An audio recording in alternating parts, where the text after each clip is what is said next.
Dear students, good morning. Welcome to Kalabharat Academy. இன்னைக்கு நம்ம NEET questions session 9 cell cycle and cell டிவிஷனில் பார்க்க போகிறோம். ஒன்றா பார்க்கலாம். ஃபர்ஸ்ட் கொஸ்டின் வந்து லேம்ப்ரஷ் குரோமோசோம்ஸ் அக்கர் டூரிங். இந்த லேம்ப்ரஷ்ங்கிற பாயிண்ட் வந்தாலே நம்ம என்ன அண்டர்ஸ்டாண்ட் பண்ணணும்னா, குரோமோசோம்ஸ் வந்து நிறைய லூப்பாக நிறைய ஃபார்ம் ஆகிருக்குன்னு அர்த்தம். That gives lampbrush appearance.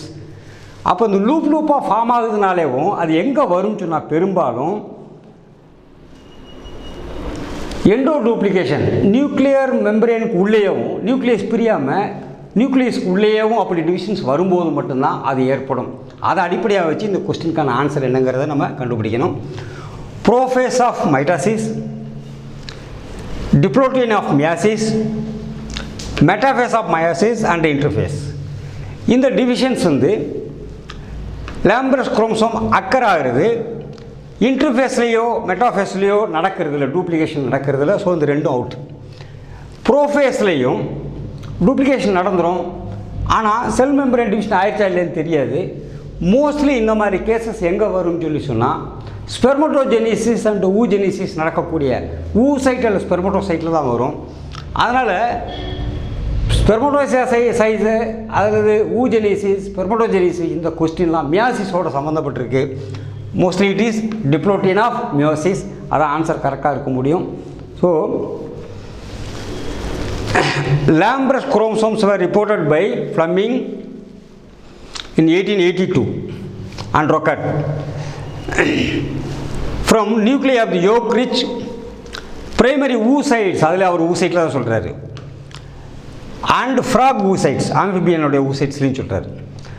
Also found in ஸ்பெர்மட்டோசைட்ஸ், மேல் கெமட்டோஜெனிசிஸ் ஸ்பேம்ஸ் அந்த சைட்ஸ்லேயும் அந்த செல்லையும் இது இருக்குது.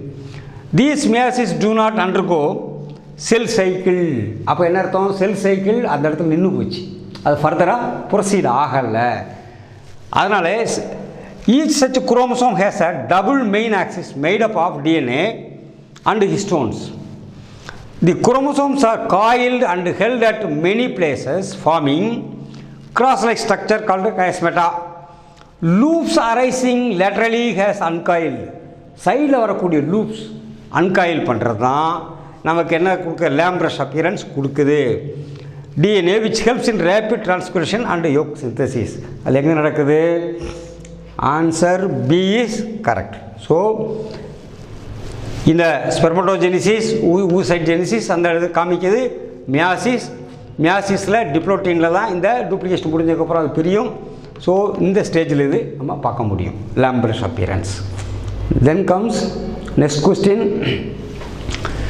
தி point at which polytene chromosomes appear to be attached together is called. Polytene அப்படின்னாலே என்ன அர்த்தம் சொன்னால் நம்பர் ஆஃப் குரோமோசோம்ஸ் ஏராளமாக இருக்குன்னு அர்த்தம். ஸோ இதுவும் ஆக்சுவலாக எங்கே நடக்குது? எண்டோ டூப்ளிகேஷன் கொஸ்டின் தான் இதுவும். அது அப்போ எங்கே நடக்குதுன்னு சொல்லி பார்க்கலாம். கொஸ்டின் என்ன?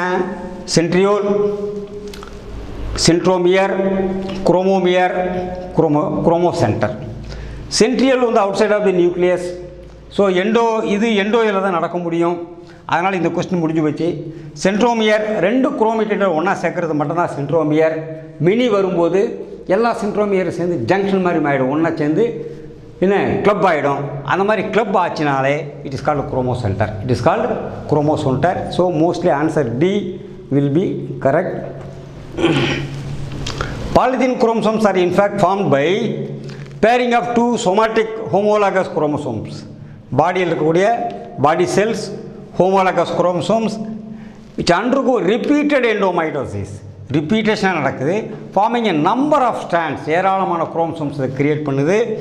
என்ன these strands remain attached to a common. அதாவது காமன் என்ன அர்த்தம்? எல்லாத்திற்கும் பொதுவான. But centromere is not common. So common large chromocentre of all polytene chromosomes and rich in heterochromatin.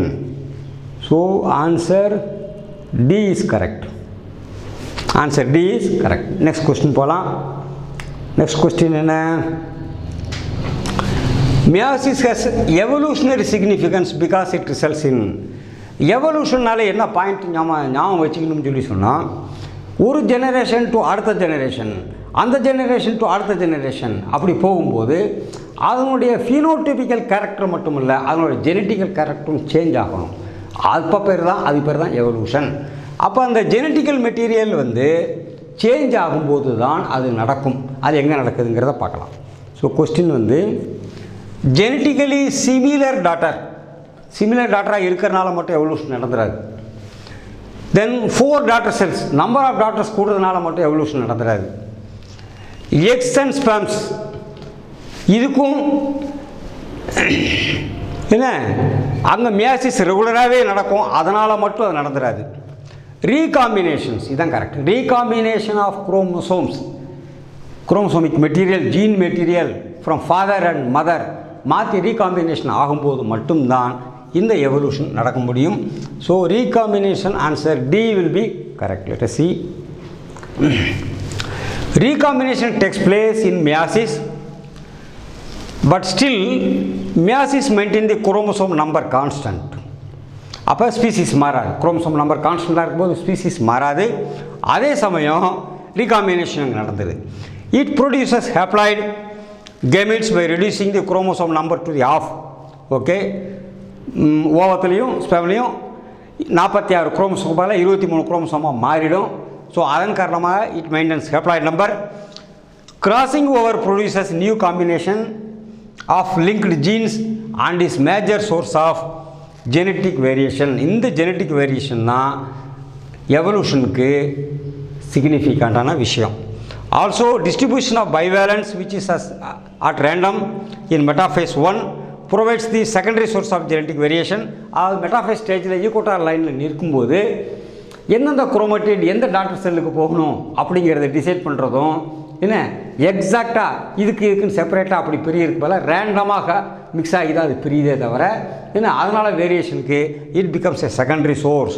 So this genetic variation தான் என்ன it is the இந்த genetic வேரியேஷன்ஸுக்கு is the essential for specialisation and evolution. அப்போ answer D is correct. So answer D is correct. Next question. Best stage to observe the shape, size and number of chromosomes. Chromosomes மட்டும் கொடுத்துட்டாங்க, mitosis meiosis யாரும் கொடுக்கல. 2 ஸ்டேஜில் எதுவாக இருந்தாலும் கூட என்ன ஸ்டேஜ்னு சொல்லி பார்த்தீங்கன்னா ப்ரோஃபேஸ் அனஃபேஸில் குரோமோசோம் கண்டன்ஸ் ஆகிறதில்ல, ஏற்கனவே கண்டன்ஸ் ஆகிறது டீகாய் ஆகிருக்கும். மெட்டாஃபேஸில் ஃபுல்லாக ரெப்ளிகேஷன் நடந்து ஃபுல்லாக வந்து கண்டன்ஸ் ஆகும். ஸோ அந்த கண்டன்சேஷன் ஸ்டேஜ் மட்டும்தான் மெட்டாஃபேஸ் ஸ்டேஜில் தான் நீங்கள் என்ன பார்க்க முடியும், இட் வெரி டிஸ்டிங்க்டாக நம்ம என்ன படிக்க முடியும், நம்பர் ஆஃப் குரோமோசோம்ஸை கவுண்ட் பண்ண முடியும். ஓ லெட் us see. இன்டர்ஃபேஸ்